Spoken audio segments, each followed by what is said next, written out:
Shalom and welcome to the series 40 days and 40 revelations. और आज 20वें दिन हम इस बात पर मनन करना चाहते हैं कि हमारी गवाहियां कितनी ज़्यादा ज़रूरी हैं। चाहे वो हमारे परिवार में परमेश्वर का किया गया कोई काम हो या सिर्फ वचन को ही हमने कहीं पर बांटा हो और वचन में दिए गई बातों को, मसीह के सामर्थी कामों को हमने कहीं बांटा हो और वो गवाही लोगों के जिंदगियों में क्या असर छोड़ती है और कैसे वो परमेश्वर में बढ़ने लगते हैं। और इसी बात पर हम मनन करेंगे कि ये सिर्फ गवाहियों की वजह से होता है। इसलिए जब हम पढ़ेंगे रोमियो की किताब और उसके 10वें अध्याय की 17वीं आयत, तो वहां पर लिखा है कि faith comes by hearing and hearing from the word of Christ. विश्वास आता है मसीह के वचन को सुनने से आता है, क्योंकि जब हम अपने जीवन की कोई गवाही बताते हैं तो वो एक ऐसी सामर्थी गवाही होती है कि मसीह ने, खुदावंद ने हमारे जीवन में ऐसा क्या किया जो इम्पॉसिबल था और वो हमारे जीवन में घट गया।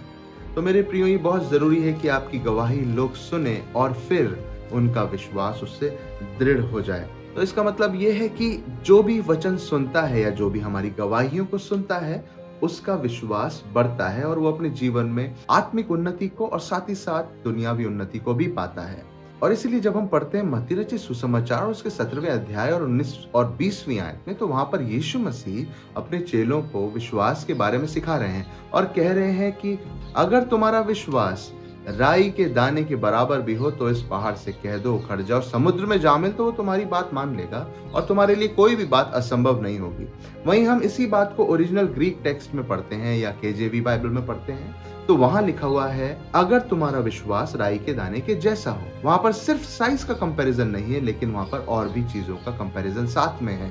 सिर्फ साइज के बारे में प्रभु यीशु मसीह ने बात नहीं कही, उन्होंने कहा राई के दाने के जैसा। उसका साइज भी उसमें आता है, उसके अंदर के कंपोनेंट्स भी, उसका कॉम्पोजिशन भी उसी में आता है। राई का जो ये बीज है, ये है कैसा। और वहीं पर जब यीशु मसीह ने एक दृष्टांत कहा कि बीज बोने वाला बीज बोने निकला, और वो दृष्टांत हमको पता है, और उसी के बाद उन्होंने चेलों को सिखाया कि ये बीज क्या है, और वो कहते हैं ये बीज परमेश्वर का वचन है। और वचन को भी परमेश्वर ने बीज कहा और विश्वास को भी परमेश्वर ने बीज कहा। तो ये बीज जो है वो किन जगहों पे रखे हुए हैं? जब कोई व्यक्ति वचन को बोलता है, विश्वास से अपनी गवाही को देता है, वो अपने बीज को किसी और के खेत में बो रहा होता है।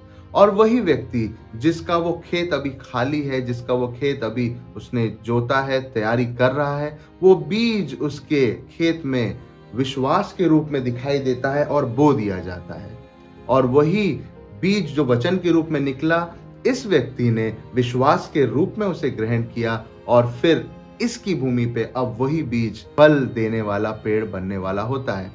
और ऐसे ही ये प्रोसेस चलता जाता है और चलता जाता है कि एक व्यक्ति जब बीज बोता है, फिर वो पेड़ बनता है और उसमें फल लगते हैं, और फल के अंदर फिर से वही बीज होता है जो फिर किसी के लिए एक वचन बनता है कि प्रभु ने मेरे लिए ये काम किया, मेरे जीवन में, मेरे खेत में ये प्रभु ने फल लगाए हैं।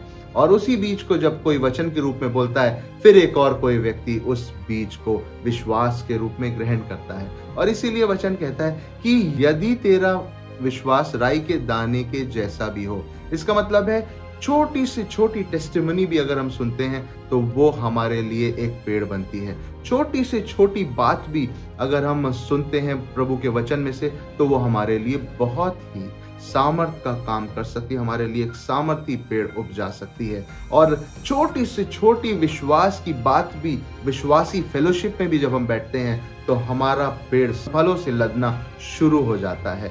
और इसीलिए जब हम पढ़ते हैं प्रेरितों के काम और उसका 14वां अध्याय, वहां पर पौलुस और बरनबास एक जगह पर हैं। जब हम 8वीं आयत से पढ़ेंगे तो वो लुस्त्रा में है। लुस्त्रा में एक मनुष्य बैठा था जो पांवों का निर्बल था, वह जन्म ही से लंगड़ा था और कभी भी ना चला था।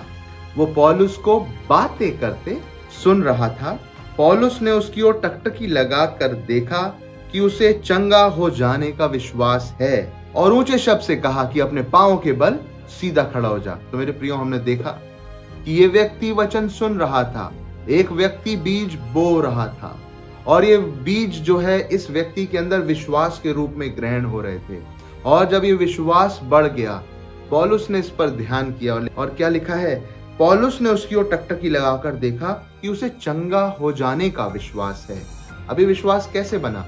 सुनने से बना। और सुनना कैसे हुआ? परमेश्वर का वचन जो पौलुस बो रहा था, वो बीज जो पौलुस बो रहा था, वो इस व्यक्ति के पास विश्वास के रूप में गिर रहे थे। और जब इसका विश्वास ऐसा हो गया कि मैं चंगा हो जाऊंगा, तो ये खड़ा हो गया। और यही व्यक्ति अब खुद भी वचन का प्रचार करता होगा, यही व्यक्ति खुद भी अपनी गवाही देता होगा कि मुझे चंगाई यीशु मसीह के नाम से मिली है, और ये अपने वचनों को अब कहीं पर होता होगा और किसी और का विश्वास बनता जाता होगा।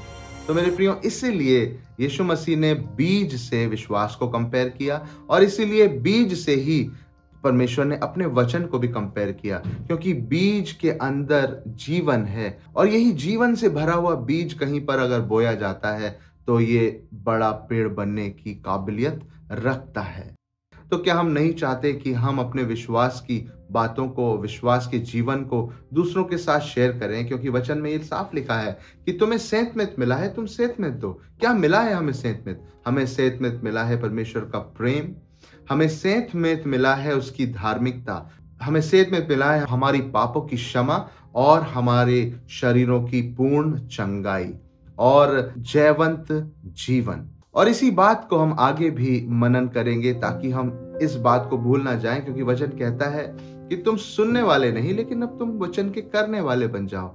तो हमने अब इतने दिनों तक इतनी बातें सुन ली हैं, और जो भी इन वचनों को, इन रेवलेशंस को कंटिन्यूअसली सुन रहे हैं, मैं आपसे रिक्वेस्ट करूंगा कि एक बार और इन सब बातों को सुने, क्योंकि ये वही वचन है जो आपके लाइफ में फेथ की तरह काम करेगा, और आपके अंदर एक सामर्थी पेड़ बन के खड़ा हो जाएगा, और आप अपने जीवन में पावरफुली रेन करोगे, क्योंकि मेरे और आपके पिता की यही इच्छा है कि हम बहुत सा फल लाएं। और याद रखिए, उन फलों के अंदर होता है विश्वास का एक और बीज। परमेश्वर आपको आशीष दे। हम कल मिलते हैं।